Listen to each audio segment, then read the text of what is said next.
Assalamualaikum warahmatullahi wabarakatuh. Hai anak-anak, selamat pagi, selamat belajar. Nah, hari ini kita masuk pembelajaran 2 di subtema 2 kebersamaan dalam keberagaman. Nah, anak-anak, Bu Intan akan menjelaskan materi dari pembelajaran 2 kali ini.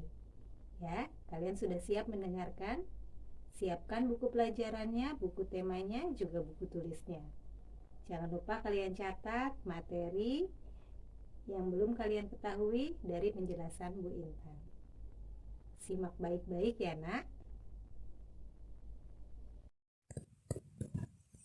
Baik anak-anak, sekarang kita masuk ke pembelajaran 2 di subtema 2 kebersamaan dalam keberagaman. Sekarang kalian buka bukunya halaman 86. Ya, dibuka bukunya halaman 86 pembelajaran 2. Simak baik-baik ya, Nak. Sebelumnya, kita sudah banyak belajar tentang indahnya keberagaman budaya Indonesia. Bagaimana cara menjalin kebersamaan dalam keberagaman tersebut? Mari kita gali lebih jauh. Jadi sebelumnya kita sudah belajar tentang indahnya keberagaman. Ya, keberagaman budaya Indonesia. Nah, sekarang bagaimana kita menjalinnya kebersamaan dalam keberagaman itu? Kita simak baik-baik, ada teks bacaan. Judulnya Tong Sampah Gotong Royong. Oke, diperhatikan baik-baik. Bu Intan akan bacakan. Ada yang berbeda setelah senam pagi pada hari Minggu ini. Warga berkumpul dengan berbagai peralatan dan perlengkapan di lapangan kampung. Beberapa drum kosong, bilah-bilah bambu, karung plastik bekas, dan ember bekas tersusun di pojok kiri lapangan. Di pojok lain terlihat tumpukan kaleng cat, kuas, wadah cat, dan beberapa peralatan lain. Apa yang akan dikerjakan oleh warga hari ini? Kita lanjutkan halaman berikutnya. Pagi hari, Pak Made dan keluarganya harus melakukan ibadah pagi terlebih dahulu di pura. Sementara itu, warga bekerja sejak pagi bergotong royong menyiapkan tempat sampah baru. Udin, Siti, dan Edo membantu Pak Ismail, dan beberapa warga lain menganyam bilah-bilah bambu menjadi keranjang sampah. Keranjang ini akan menjadi tempat sampah kebun, seperti daun-daun kering, batang, dan buah yang berjatuhan di bawah pohon. Lani memilih untuk membantu warga yang memoleskan cat dasar putih pada ember dan drum bekas. Ada juga warga yang menambah lubang-lubang di karung-karung plastik bekas agar nantinya bisa dipakai kembali menjadi tempat sampah kering. Kira-kira pukul 10, Pak Made, Dayu, dan keluarganya sudah kembali dari kegiatan ibadah. Tong-tong sampah baru siap dihias. Pak Made, Ibu Made, dan Dayu berkeliling membuat pola hiasan di tempat-tempat sampah baru. Lani turut membantu Dayu. Setelahnya, warga bergotong royong mengecat dan memperindah hiasan tempat sampah. Sebelum matahari meninggi, sudah ada 12 tempat sampah baru yang dihasilkan warga secara bergotong royong. Drum bekas, ember bekas, karung plastik, keranjang anyam sudah berubah menjadi tempat sampah yang cantik.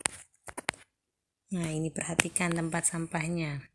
Ada yang dari drum, dari ember, dan dari keranjang anyam. Kita lanjut halaman 88. Berdasarkan teks yang kamu baca, isilah grafik berikut. Nah, keberagaman. Berdasarkan bacaan tadi, ada keberagaman apa aja? Coba kita lihat lagi, ada keberagaman apa aja? Yang beragam itu ada Keberagaman agama ada ya. Ini Pak Made dan keluarga melakukan ibadah pagi terlebih dahulu di pura. Ya, Pak Made berarti beragama Hindu. Keberagaman agama ada ya. Kita tulis. Keberagaman agama. Kemudian ada keberagaman apa lagi berdasarkan teks ini? Keberagaman tempat sampah ya. Keranjang sampahnya ada bermacam-macam. Ada dari tong sampah, dari ember, dari keranjang anyam.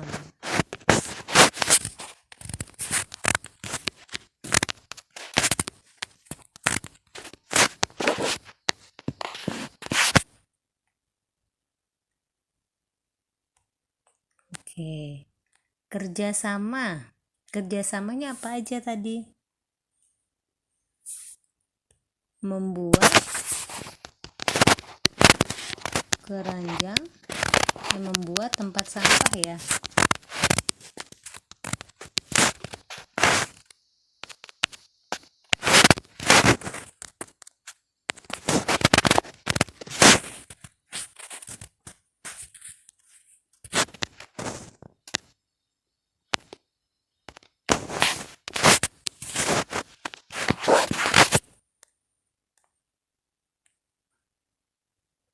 Nah, membuat tempat sampah kerjasamanya ya. Tadi berdasarkan cerita, mereka bergotong royong menyiapkan tempat sampah baru.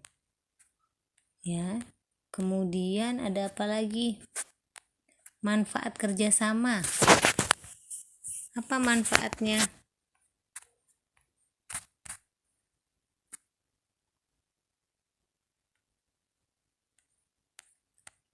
Agar pekerjaan, kalau kita bekerja sama, agar apa? Agar pekerjaan menjadi ringan dan cepat selesai. Ini manfaat kerjasama ya. Agar pekerjaan menjadi ringan dan cepat selesai. Oke, berdasarkan cerita tadi, grafiknya seperti ini. Keberagaman itu di teks tadi ada keberagaman agama, kemudian ada keberagaman tempat sampahnya. Nah, kerjasama apa dari teks tadi? Membuat tempat sampah. Nah, manfaat dari kerjasama agar pekerjaan menjadi ringan dan cepat selesai. Paham ya anak-anak? Jadi kita kalau membaca teks cerita itu, kita harus paham isinya, ya. Kita harus baca isinya tentang apa, maksudnya tentang apa, atau ceritanya tentang apa, ya, dipahami. Oke, kita lanjut ke halaman 89. Setelah kamu mengisi grafik di atas, diskusikan pertanyaan berikut dengan temanmu. Ya, apa itu kerjasama? Nah, kamu jawabnya di kotak sebelah sini. Di bawahnya ada kotak. Kerjasama apa? Yuk kita jawab sama-sama yuk. Jawab sama Bu Intan sama-sama. Kerjasama itu apa? Bekerja bersama untuk menyelesaikan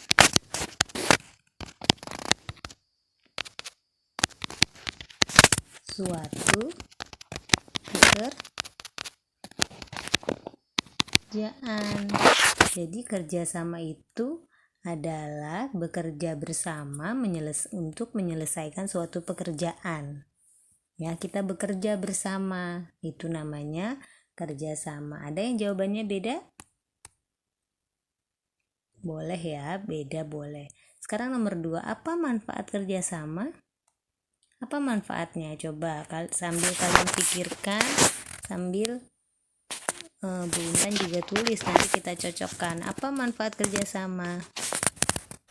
Agar pekerjaan menjadi ringan, dan cepat selesai.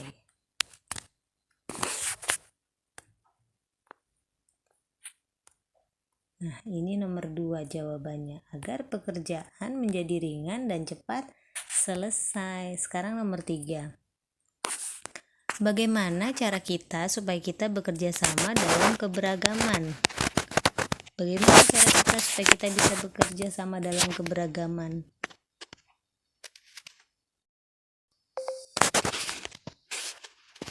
Bagaimana cara kita?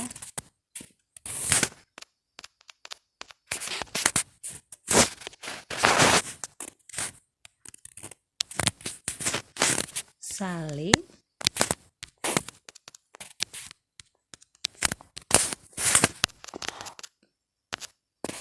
menghargai.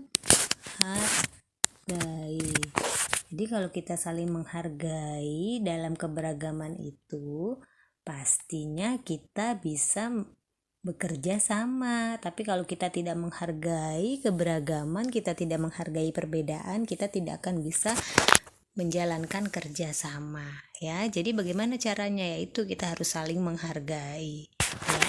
Jadi ini jawaban Bu Intan nih, nomor 1 sampai 3. Kalian coba jawab apakah beda dengan jawaban Bu Intan? Coba kalian boleh difikirkan. Kalau jawabannya sama tidak apa-apa. Oke. Sekarang kita lanjut halaman 90. Dibuka lagi bukunya. Kerjasama merupakan usaha yang dilakukan oleh beberapa orang untuk mencapai tujuan bersama. Ya. Bagaimana dengan warga di daerahmu? Apakah mereka juga bekerja sama dalam keberagaman? Ceritakan satu bentuk kerjasama yang dilakukan di tempat tinggalmu. Ya, jadi kerjasama itu juga merupakan usaha yang dilakukan oleh beberapa orang. Jadi kan namanya bekerja bersama, berarti lebih dari satu orang, ya, atau beberapa orang, banyak orang untuk mencapai tujuan bersama. Untuk mencapai apa? Mencapai suatu pekerjaan bersama, menyelesaikan suatu pekerjaan atau mencapai tujuan bersama, ya. Itu yang dinamakan kerjasama. Nah, coba kamu lihat bagaimana warga di daerahmu, di sekitar rumahmu. Apa mereka juga sudah melakukan bekerja sama di lingkungan rumahmu? Bisa kamu lihat ya, kalau kamu sering melihat warga di sekitarmu bekerja sama, misalnya saling bergotong royong, saling bekerja sama membersihkan jalan, itu namanya sudah melaksanakan kerjasama, ya. Di lingkungan rumahmu kalian bisa perhatikan ya, lingkungan rumahmu sudah menjalankan kerjasama atau belum.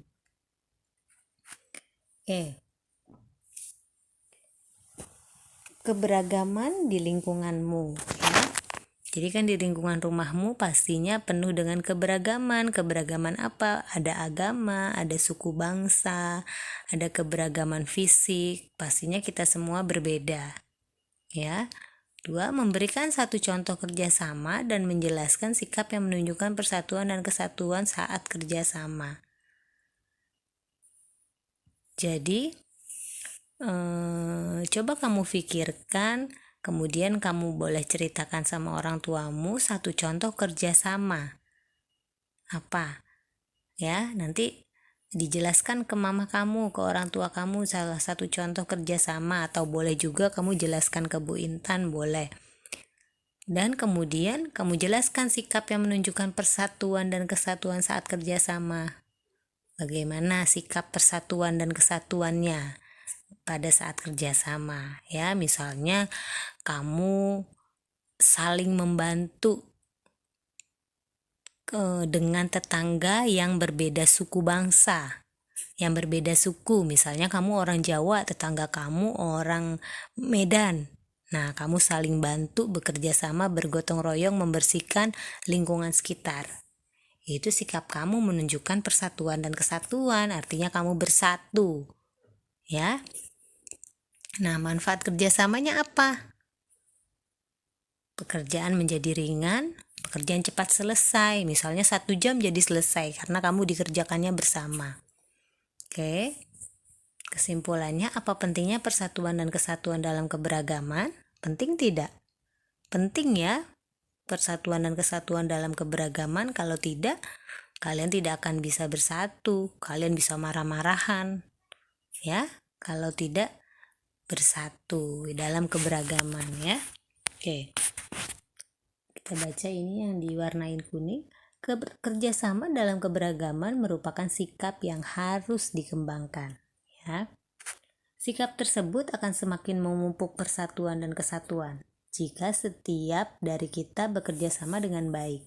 Maka kebersamaan dalam keberagaman akan terus terjaga. Ya, jika kita bekerja sama dengan baik, maka kebersamaan itu akan terus terjaga walaupun kita beragam. Ya. Oke, ayo mengamati. Ya, perhatikan di halaman 90. Oke, sudah perhatikan halaman 90. Ini ada macam-macam rumah adat. Coba kalian perhatikan ada rumah adat mana aja. Ada rumah adat dari Minangkabau atau Sumatera Barat.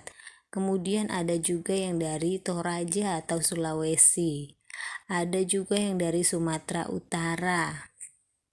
Ya, berbagai macam ya. Di sini rumah adatnya. Oke.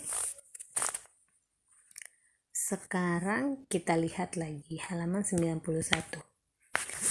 Keragaman budaya Indonesia juga terlihat dalam rumah adat. Rumah adat mencerminkan ciri khas suatu tempat.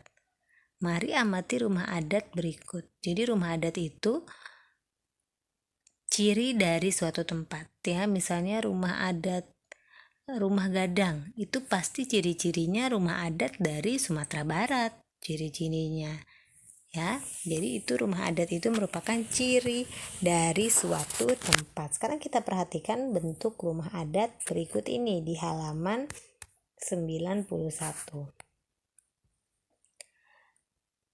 Ada yang berbentuk sudut lancip di ujungnya. Kalau kita perhatikan ini yang dilingkari lancip ya, ujungnya, sudutnya.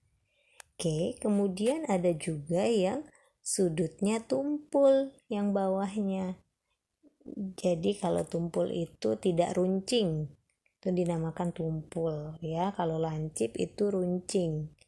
Oke.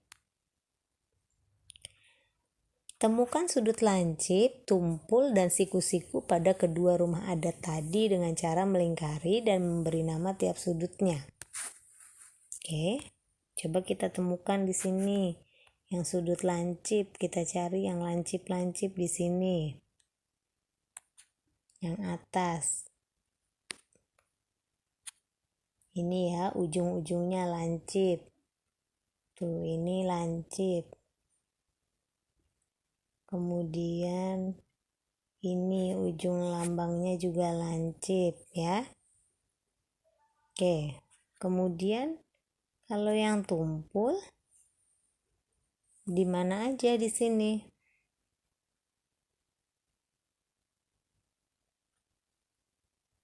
Nah, ini ujung tangganya juga tumpul. Ini tumpul ya. Oke. Ingatkah kamu tentang sudut? Ingat tidak? Di subtema 1 kemarin kita ada belajar sudut ya. Sudut adalah dua sinar garis yang memiliki titik pangkal yang sama akan membentuk suatu sudut. Titik pangkal yang sama itu disebut titik sudut, sedangkan dua sinar garis disebut kaki sudut. Nah, sinar garis itu yang mana? Nah,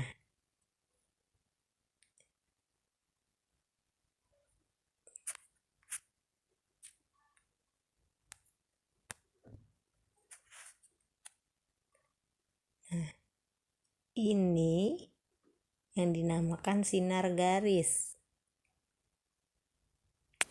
Ini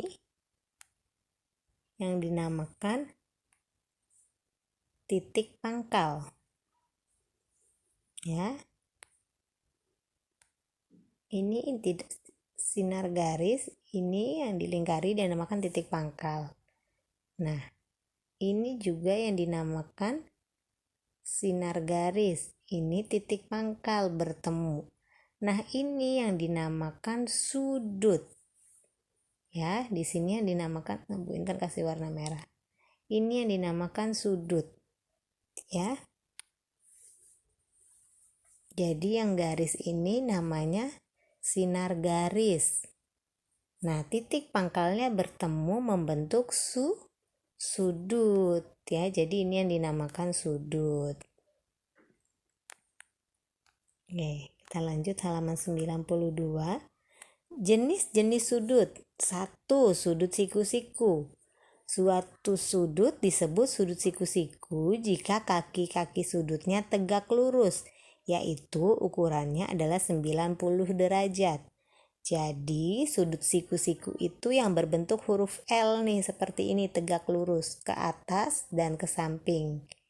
Ukurannya sudut siku-siku itu adalah 90 derajat ya.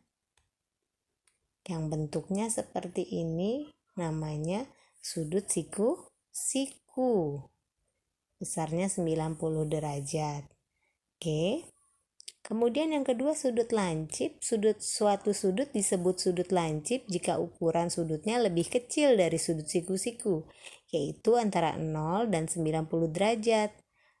Tahu 0 derajat lebih kecil dari sudut lancip atau lebih kecil dari 90? Nah, ini ya rumusnya.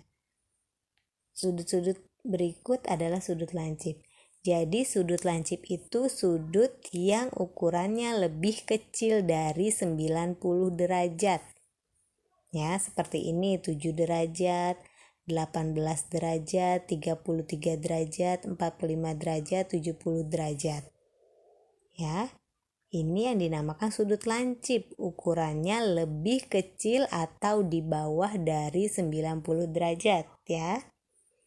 Paham anak-anak? Oke. Sekarang nomor 3 sudut tumpul. Suatu sudut disebut sudut tumpul jika ukuran sudutnya lebih besar dari sudut siku-siku, yaitu antara 90 dan 180 derajat. Atau 90 derajat lebih kecil dari sudut tumpul, lebih kecil dari 180 derajat. Ya. Ini. 90 derajat lebih kecil dari sudut tumpul, lebih kecil dari 180 derajat. Jadi sudut tumpul itu sudut yang di antara 90 dan 180 derajat. Di atas 90 derajat tetapi di bawah 180 derajat, itu yang dinamakan sudut tumpul. Contohnya 93 derajat, 110 derajat, 135 derajat, dan 157 derajat. Ya, di bawah 180 tetapi di atas 90. Paham anak-anak? Perhatikan. Oke. Bagaimana kita mengetahui besar sudut? Ayo kita mempelajarinya. Nah, jadi gimana caranya kita mengetahui besar sudut? Nah, kita pelajari yuk menggunakan busur. Nah, ini anak-anak yang dinamakan penggaris busur atau busur. Ya, kalian juga harus memiliki busur ya. Sudah di kelas 4 agar kamu bisa mengukur besar sudut. Alat yang digunakan untuk mengukur sudut secara baku adalah busur. Sudut dilambangkan dengan tanda seperti ini ya. Sudut kayak segitiga. Satuan sudut adalah derajat. Satuan sudut itu derajat, atau kalau kita tulis kayak 0 di atas gitu ya. Untuk mengukur sudut secara lebih akurat, mulai sekarang kamu dapat menggunakan busur derajat seperti gambar berikut. Jadi ini yang dinamakan busur derajat. Ini ada angka-angkanya. Ya, jadi nanti kita lihat yang menggunakan angka yang di bawah. Ya. Nah, ini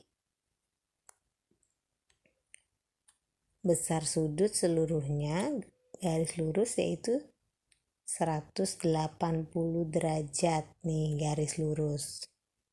Kemudian tengah-tengahnya 90 derajat.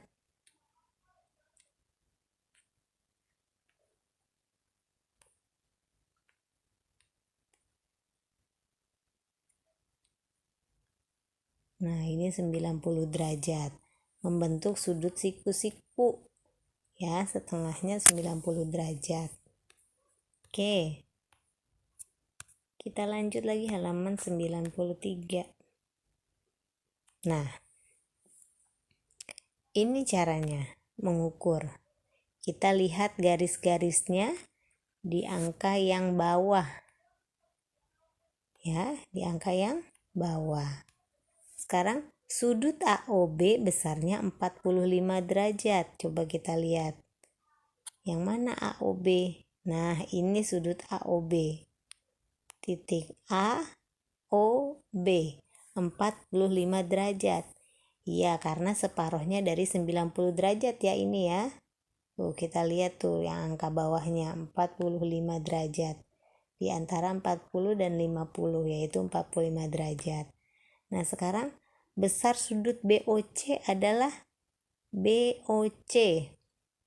Yang mana? Bu Intan kasih tanda merah. Nah, sama ya separuhnya juga ya. Berarti besarnya 45 derajat juga sama. Kemudian besar sudut COD. COD yang mana? Pakai biru ya.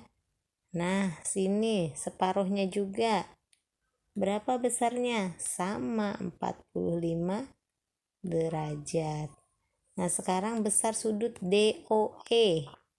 DOE yang mana? Pakai warna hitam ya. Ini sama juga ya. 45 derajat. Oke. Nah, sekarang berapakah besar sudut berikut? Kita lihat yang ini. Berapa besar sudut berikut ini? Nah, ini antara 40 dan 50. Berarti berapa derajat? 45 derajat. Ya, 45 derajat ya. Berarti sudut lancip. Oke.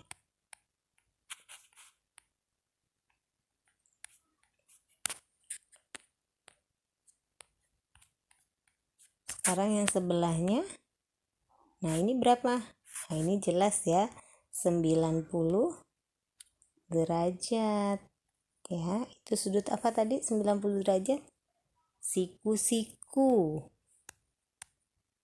Nah, ini garis lurus ya. Berapa berarti? 180 derajat. Paham anak-anak? Perhatikan, dilihat angkanya ya. Angkanya angka yang bawah, yang dalam ya. Oke, yang ini nggak ada garisnya nih. Untuk mengukur sudut ABC, tempatkan busur di atas gambar sudut. Sehingga titik pusat busur terletak di titik sudut B dan alas busur berimpit dengan sisi BA. Perhatikan gambar berikut. Jadi kamu kalau mau mengukur sudut, letakkan penggaris busurnya di atas gambar sudutnya, harus pas di ujung sudutnya. Ya. Oke, seperti ini. Ya, misalnya segitiganya tuh. Nah, jadi diletakkan busurnya di titik sudutnya nih seperti ini.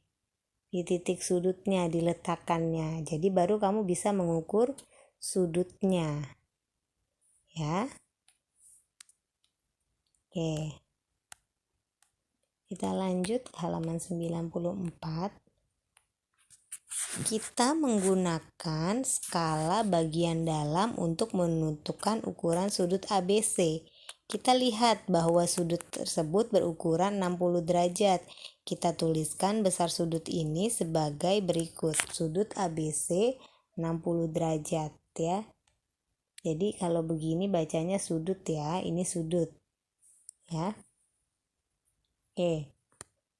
Nah, kita menggunakan skala bagian dalam. Nah, artinya tulisan yang dalam yang kamu lihat ya. Tulisan yang dalam yang kamu lihat ya. Yang di dalam. Buat baca sudut itu tulisan yang di dalam atau yang di bawah, bukan yang di atas.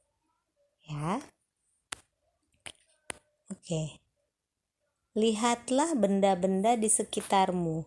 Temukan 5 benda yang mempunyai sudut. Ukurlah besar sudutnya dengan menggunakan busur. Perkirakan dahulu sebelum kamu mengukurnya. Oke. Nah, contohnya nomor 1, ujung buku.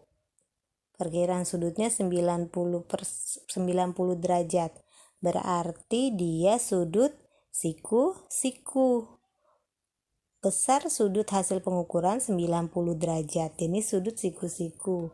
Nah, contohnya lagi apa yang bentuknya tegak lurus seperti siku-siku benda di rumah? Lemari ya, ujung lemari.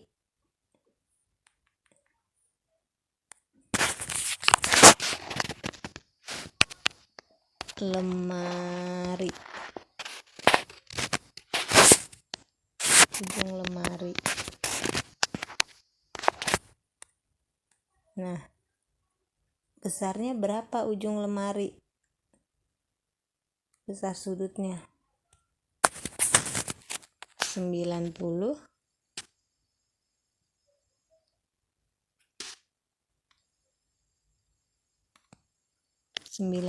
derajat ya.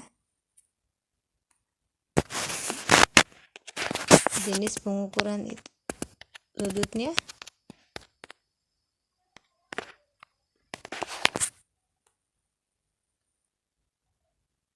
besar sudut hasil pengukurannya 90 derajat.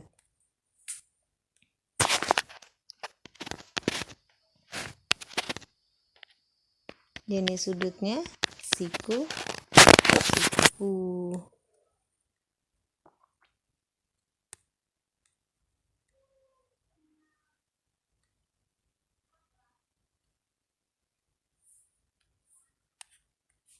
Oke, sekarang kamu cari benda di rumah kamu apa yang kira-kira bentuk sudutnya seperti ujung buku dan seperti ujung lemari.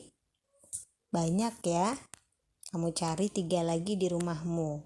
Oke, diskusikan hasilnya jawaban dengan temanmu. Coba kamu saling cari tahu dengan teman kamu, saling diskusi, tanya dengan teman kamu apalagi ya kira-kira benda yang ada sudutnya di rumah ya. Oke. Mencetak sudut. Temukan 3 benda yang memiliki sudut yang sama. Gambarlah sudutnya. Nah, nama benda apa? Temukan kayak tadi misalnya buku. Buku ya. Nama bendanya buku. Bu Intan kasih contoh 1, nanti kamu cari ya. Besar sudutnya berapa buku? 90 derajat. Gambar sudutnya, buku gambarnya gimana? Sudutnya ya, bukan gambar bukunya, gambar sudutnya seperti ini ya, siku-siku ya, buku ya. Nah, kalian cari 2 lagi. Bu Intan udah kasih contoh 1. Kalian cari 2 lagi, tulis di buku ya. Nah, apakah kamu menemukan benda yang besar sudutnya sama? Kamu menemukan tidak? Iya, kalau Bu Intan iya. Karena tadi Bu Intan jawabnya ujung lemari dan ujung buku ya. Iya, jadi sama. Apakah gambar sudutnya sama? Iya. Apa yang dapat kamu simpulkan? Nah, kamu simpulkan apa? Kalau tadi Bu Intan buku dan lemari ya. Kesimpulannya apa? Kesimpulan besar sudutnya sama-sama siku-siku. Bentuk sudut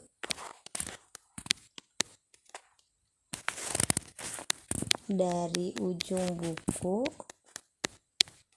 dan ujung lemari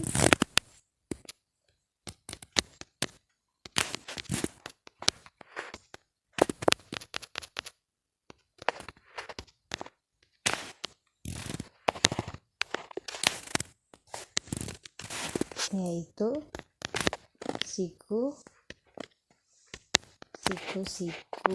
ya. Simpulannya ini. Kalau kamu apa simpulannya dari benda kamu? Ya, meskipun benda ukurannya berbeda tapi besar sudutnya bisa sama. Iya. Jadi besar sudut itu bukan diukur dari besar bendanya, ya. Walaupun beda ukurannya tapi sudutnya sama. Apakah sekarang kita lanjut ke halaman 96. Apakah besar sudut gambar berikut sama besar? Coba kamu ukur ini pakai busur. Sama besar tidak? Yang A dan B. Ya. Kemudian yang kedua A dan B sama besar tidak? Tidak ya, beda ya. Oke, apa yang mempengaruhi besar sudut? Apa yang mempengaruhi besar sudut? Yang mempengaruhi adalah bentuk bendanya atau bentuk gambarnya. Bentuk dari sisinya. Kalau ini kan karena gambar aja, bentuk dari sisinya, sisi atau kaki ya. Sisi atau kaki. Nah kan betul, besar sudut dipengaruhi oleh bukaan kaki-kakinya. Besar sudut tidak dipengaruhi oleh panjang sinar garis. Jadi bukan karena panjang ininya ya, sinar garisnya ya, tapi dari kaki-kakinya, buka kakinya ya. Contoh besarnya sama. Bentuk segitiganya ada yang tinggi sisinya ya, tapi dia besarnya sama. Coba boleh kalian ukur. Oke. Nah, kita lanjut halaman 97. Selain rumah adat, kita dapat menemukan sudut di sekitar kita. Bangunan di sekitar kita termasuk tempat ibadah juga terdapat sudut. Sudut-sudut yang ada menjadikan ciri khas tersendiri. Keberagamannya semakin menjadikannya unik. Jadi selain rumah adat, kita juga dapat menemukan sudut-sudut di sekitar kita ya kan. Kayak tadi ada banyak benda-benda di sekitar kita yang bentuk bendanya itu mempunyai sudut ya. Oke. Sekarang kita berkreasi. Nah, kamu sudah berlatih gerakan dasar tarian Bungong Jempa ya kemarin di subtema 1. Sekarang kamu akan berlatih menarikan dengan menggunakan formasi. Kamu akan dibagi dalam kelompok, satu kelompok 8 siswa. Lakukan gerakan dengan hitungan dan iringan musik. Nah, karena ini kamu belajarnya dari rumah, tidak berkelompok ya. Jadi kamu cukup mengetahui bentuk formasi. Jadi kalau kita menari lebih dari satu orang itu, pastinya kita harus membentuk formasi. Agar apa? Agar tariannya indah. Formasi itu bentuk ya. Nah, seperti ini kita perhatikan formasi gerakan A, formasinya itu bentuk garis lurus. Nih, kita perhatikan lurus ya. Nah, ya. Nah, nanti kalau kita sudah belajar di sekolah, kita akan belajar formasi. Nah, sekarang formasi gerakan B. B itu bentuknya apa? Bentuknya huruf V ya. Nah, bentuknya huruf V. Ya, ini berbentuk sudut nih. Yang di ujung. Ya, ini bentuknya huruf V. Sekarang halaman berikutnya 98. Formasi gerakan C. C bentuknya apa?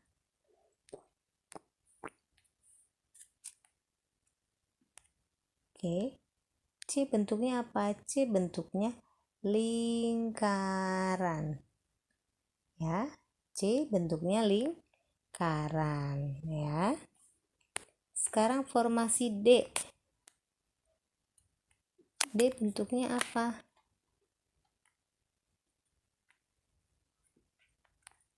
D bentuknya kalau kita perhatikan seperti huruf S.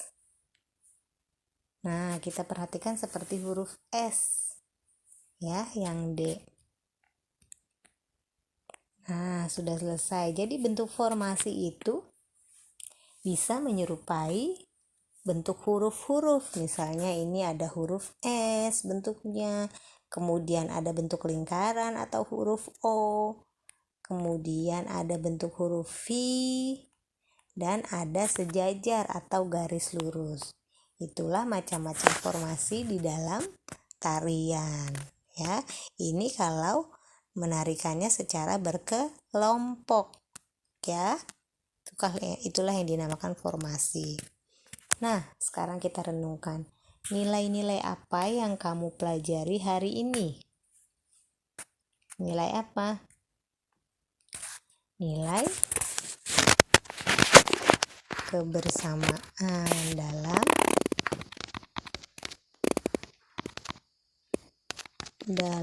keberagaman. Ya, nilai kebersamaan dalam keberagaman.